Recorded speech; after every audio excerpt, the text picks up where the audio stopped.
this is Rob Swatsky from the York campus of Harrisburg Area Community College in York, Pennsylvania. And in this podcast, I'll be continuing my review of the bones of the axial skeleton and finishing up the last of the cranial bones with the ethmoid bone. The ethmoid bone is a small bone that is located just medial to the orbits in the anterior part of the cranial floor. In relation to the other cranial bones and facial bones, it's located anterior to the sphenoid bone and posterior to the nasal bone. Structurally, the ethmoid bone forms part of the anterior cranial floor, the medial wall of the orbits, and the superior nasal septum. The nasal septum is the partition which divides the nasal cavity into the right and left sides.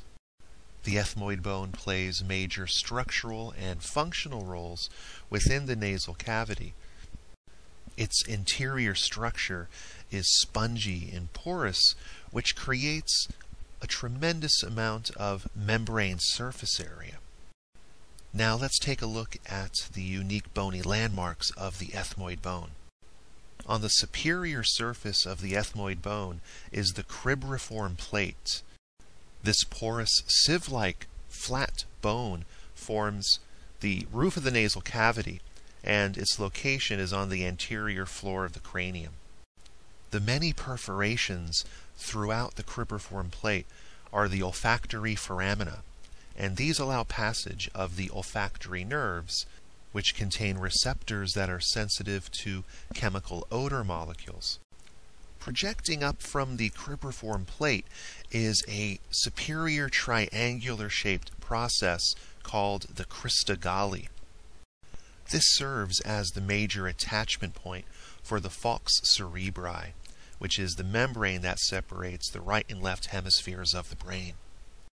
Projecting in the opposite direction from the crista galli is an inferior bony plate called the perpendicular plate.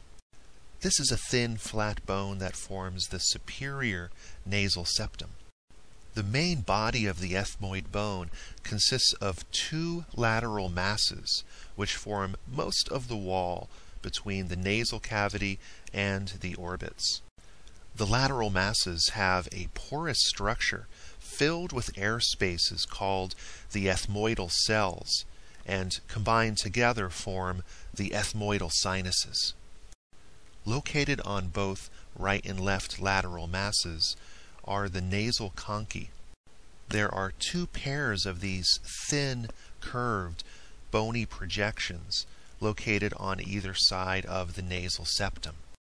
They are the superior and middle nasal conchae. There is a third pair of nasal conchae called the inferior nasal conchae, but they are actually separate bones and not part of the ethmoid bone. One way to remember the name conchae is from the word conch, which is the large tropical snail. Think of the curved snail shell when you think of the conchae and its curved, kind of spiraling shape. All of the conchae function in allowing the inhaled air to swirl around the nasal cavity. This swirling, spinning motion helps distribute the air throughout the entire nasal cavity, which warms and filters the air due to the high quantity of mucous membrane surface area packed within. And because of this spinning motion of the air, the nasal conchae are also referred to as the turbinates, as in a rotating turbine that generates an electric current. Okay, that's it for the ethmoid bone.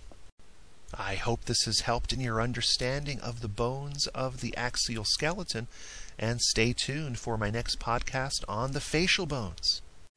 Thanks for watching. Bye.